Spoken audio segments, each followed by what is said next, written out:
11 जुलाई 2006 की शाम मुंबई में किसी भी दूसरी शाम की तरह शुरू हुई। लोग अपने काम से घर लौट रहे थे, बच्चे खेल के मैदानों में खेल रहे थे और बाजारों में रौनक थी। शहर जिंदगी और महत्वाकांक्षा का केंद्र अपनी रोज की भागदौड़ में लगा हुआ था। हर कोई अपने अपने काम में व्यस्त था और मुंबई की सड़कों पर हमेशा की तरह भीड़ थी। लोग ट्रेनों में ठूंसे हुए थे, उनके चेहरों पर थकान और उम्मीद दोनों दिख रहे थे। हर कोई अपने गंतव्य तक पहुंचने की जल्दी में था और लोकल ट्रेनें उनकी जीवन रेखा थीं। लेकिन शाम 6:24 पर यह सब बदल गया।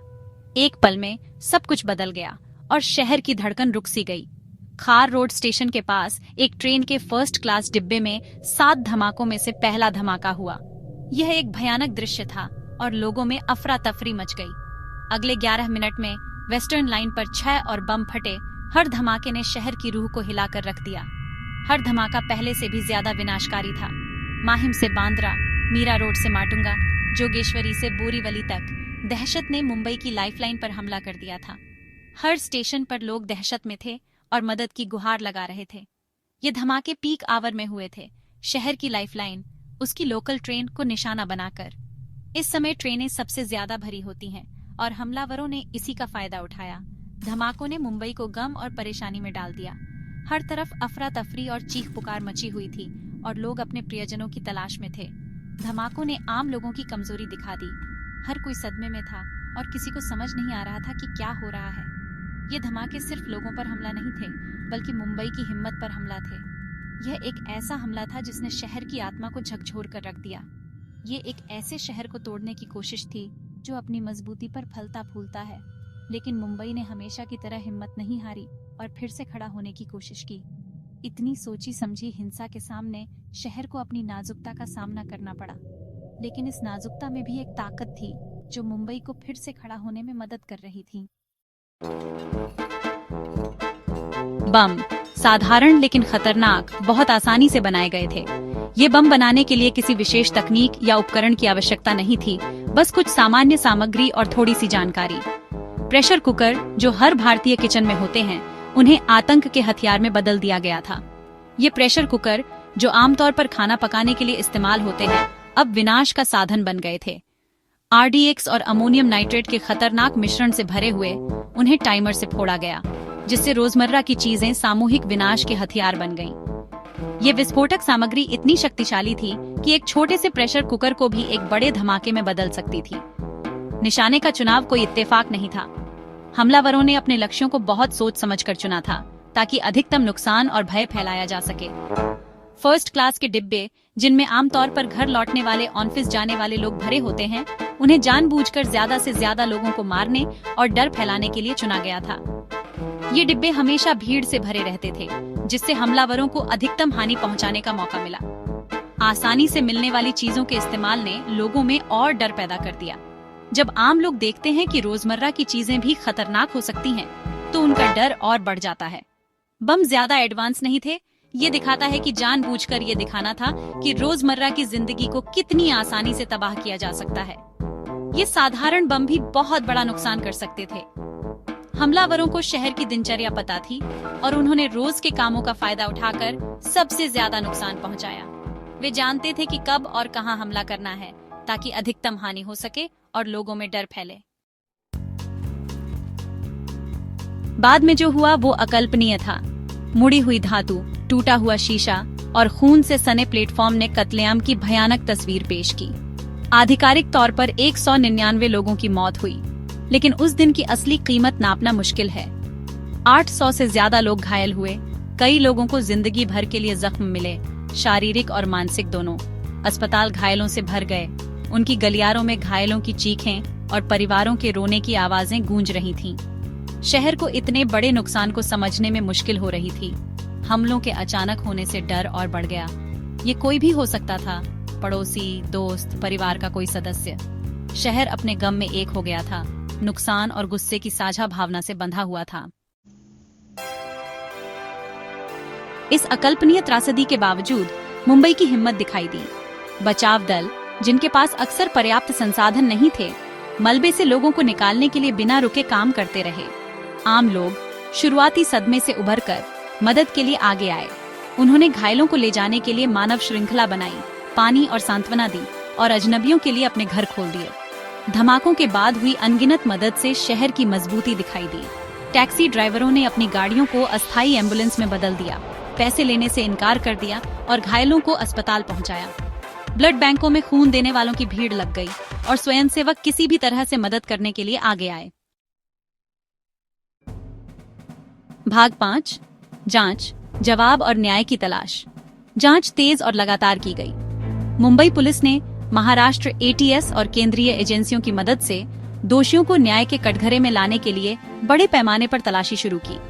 कुछ ही दिनों में गिरफ्तारियां हुई और कनेक्शन का एक जटिल जाल सामने आने लगा। जांच से लश्कर-ए-तैयबा, एक पाकिस्तान स्थित आतंकवादी संगठन, और उसके स्थानीय सहयोगियों की संलिप्तता का पता चला। जांचकर्ताओं ने निष्कर्ष निकाला कि मकसद व्यापक आतंक पैदा करना और शहर के सामाजिक ताने बाने को बाधित करना था। जांच पूरी होने के बावजूद विवादों से मुक्त नहीं थी।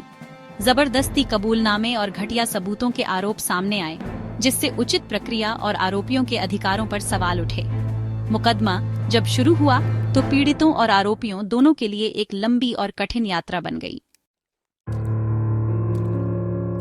भाग 6, मुकदमा और फैसला, जवाबदेही का लंबा रास्ता। धमाकों के 1 साल बाद 2007 में मुकदमा शुरू हुआ। यह मुकदमा एक लंबी और कठिन प्रक्रिया की शुरुआत थी, जिसमें न्याय की उम्मीदें और पीड़ितों के परिवारों की उम्मीदें जुड़ी हुई थीं। हमलों की योजना बनाने और उन्हें अंजाम देने के आरोप में 13 लोगों पर सख्त Maharashtra control on unorganised crime act या MCOCA के तहत मुकदमा चलाया गया। यह कानून संगठित अपराधों से निपटने के लिए बनाया गया था और इसमें कठोर सजाओं का प्रावधान था। मुकदमा लंबा और जटिल था, जिसमें देरी, कानूनी लड़ाई और सबूतों का बोझ था। वकीलों के तर्क, गवाहों की गवाही और सबूतों की जांच ने इस प्रक्रिया को और भी कठिन बना दिया। आखिरकार 8 साल की कार्यवाही के बाद 2015 में फैसला सुनाया गया। यह फैसला न्याय की दिशा में एक महत्वपूर्ण कदम था, लेकिन इसके साथ ही कई सवाल भी उठे। 13 में से 12 आरोपी दोषी पाए गए। यह निर्णय उन लोगों के लिए एक बड़ी जीत थी जो न्याय की उम्मीद कर रहे थे।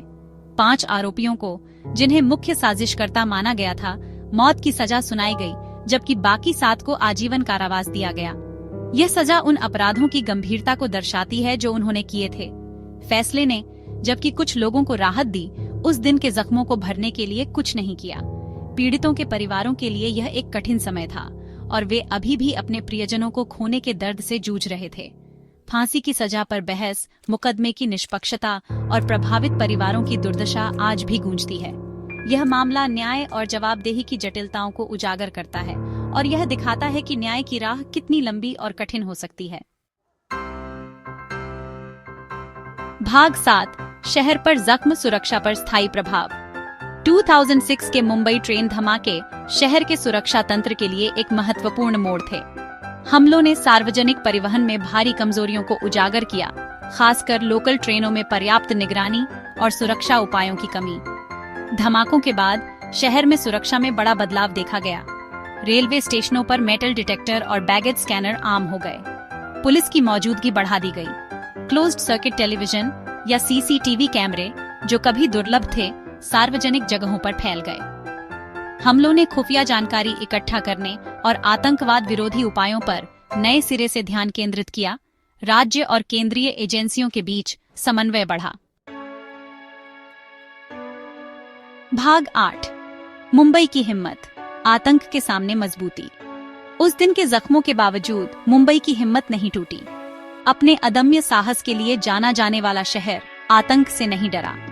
हमलों के कुछ दिनों के भीतर ट्रेनें फिर से चलने लगीं। उनके डिब्बे उन लोगों से भरे हुए थे जो अपनी जिंदगी वापस पाने के लिए दृढ़ थे। मुंबई वालों की हिम्मत, उनकी मजबूती और एकता त्रासदी के बाद दिखाई दी। शहर की मजबूती उसके लोगों का प्रमाण है। उनकी हिम्मत, उनकी सहानुभूति और डर के आगे न झुकने की उनकी भावना। यह एक ऐसा शहर है जो अपने नुकसान का शोक मनाता है, लेकिन जिंदगी का जश्न मनाता रहता है, अपनी विविधता और अपने अदम्य साहस को अपनाता है। भाग 9, धमाके के बाद शहर की यात्रा पर विचार। 2006 के मुंबई ट्रेन धमाके शहरी जगहों की आतंकवाद के कृत्यों के प्रति संवेदनशीलता की कठोर याद दिलाते हैं। हमले आतंकवाद का मुकाबला करने के लिए निरंतर सतर्कता, मजबूत सुरक्षा उपायों और अंतर्राष्ट्रीय सहयोग की आवश्यकता को रेखांकित करते हैं। लेकिन सुरक्षा निहितार्थों से परे धमाके मानव भावना की मजबूती को भी उजागर करते हैं। शहर घायल लेकिन टूटा नहीं, विकसित होता रहता है, लगातार अपने सुरक्षा उपायों को बदलता रहता है और अपने अतीत से सीखता रहता है। 2006 के धमाके एक महत्वपूर्ण मोड़ थे, लेकिन उन्होंने शहर की हिम्मत नहीं तोड़ी।